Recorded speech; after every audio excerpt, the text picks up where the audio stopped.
آپ کے بچے چاہے آپ سے پوچھے یا نہ پوچھے، آپ انہیں یہ ضرور بتایا کیجیے کہ ہم فلسطین سے اس لیے محبت کرتے ہیں کہ یہ فلسطین انبیاء علیہ السلام کا مسکن اور سرزمین رہی ہے۔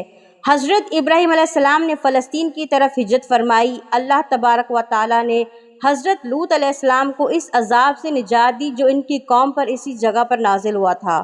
حضرت داؤد علیہ السلام نے اسی سرزمین پر سکونت رکھی اور یہیں اپنا ایک محراب بھی تعمیر فرمایا تھا۔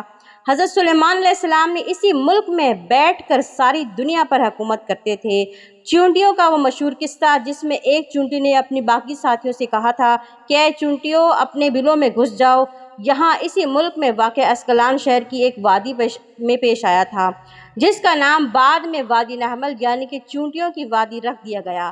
حضرت ذکر علیہ السلام کا ایک محراب بھی اسی شہر میں ہے۔ حضرت موسیٰ علیہ السلام نے اس ملک کے بارے میں اپنے ساتھیوں سے کہا تھا کہ اس مقدس شہر میں داخل ہو جاؤ۔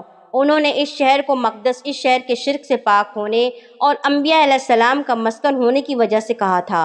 اس شہر میں کئی معجزات واقع پزید ہوئے ہیں جن میں سے ایک کنواری بی بی حضرت مریم کے بطن سے حضرت عیسیٰ علیہ السلام کی ولادت مبارک بھی ہے۔ حضرت عیسیٰ علیہ السلام کو جب ان کی قوم نے قتل کرنا چاہا تو اللہ تبارک و تعالیٰ نے انہیں اپنی اسی شہر سے آسمان پر اٹھا لیا تھا۔ ولادت کے بعد جب عورت اپنی جسمانی کمزوری کی انتہا پر ہوتی ہے، ایسی حالت میں بی بی مریم کا کھجور کے تنے کو ہلا دینا بھی ایک معجزہ الہی ہے۔ قیامت کی علامات میں سے ایک حضرت عیسیٰ علیہ السلام کا زمین پر واپس تشریف لانا۔ اسی شہر کے ایک مقام سفید مینار کے پاس ہوگا۔ اسی شہر کے ہی مقام باب لد پر حضرت عیسیٰ علیہ السلام مسیح دجال کو قتل کریں گے۔ فلسطین ہی ارض محشر ہے۔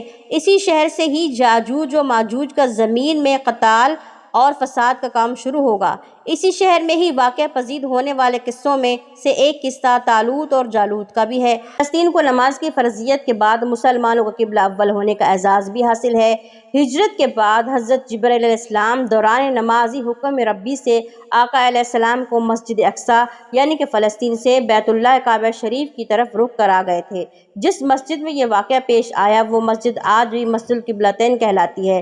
حضور اکرم صلی اللہ علیہ وآلہ وسلم معراج کی رات آسمان پر لے جانے سے پہلے مکہ مکرمہ سے یہاں بیت اللہ مقدس فلسطین لائے گئے۔ سرکار دو عالم صلی اللہ علیہ وآلہ وسلم کی اعتدال میں تمام انبیاء علیہ السلام نے یہاں نماز ادا فرمائی۔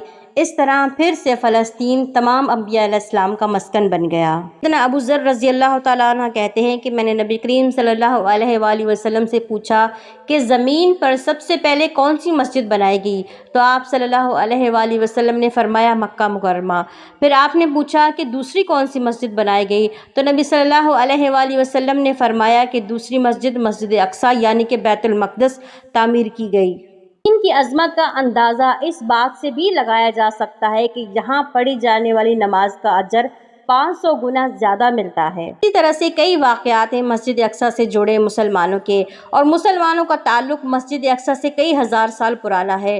تو ہم سب مسلمانوں کو ایک ہو کر اپنے قبلہ اول کی حفاظت کرنی چاہیے، اس کے لیے آواز اٹھانی چاہیے اور سب مسلمانوں کو ایک ہو جانا چاہیے۔ جاتے جاتے آپ لوگوں سے ایک ہی درخواست کروں گی کہ اس ویڈیو کو اپنے فرینڈز کے ساتھ، اپنی فیملی کے ساتھ، دوستوں کے ساتھ شیئر کریں تاکہ ہر مسلمان کو پتہ چلے کہ میرا مسجد اقصیٰ سے کیا تعلق ہے، میرا اس کے ساتھ کیا رشتہ ہے، اور اپنے بچوں کو یہ ویڈیو دکھائیں تاکہ ہمارے بچوں میں یہ جذبہ پیدا ہو سکے دین کے لیے آواز اٹھانے کا، دین کے لیے اپنے سر کے قلم کروانے کا۔ وآخر دعوانا ان الحمد للہ رب العالمین۔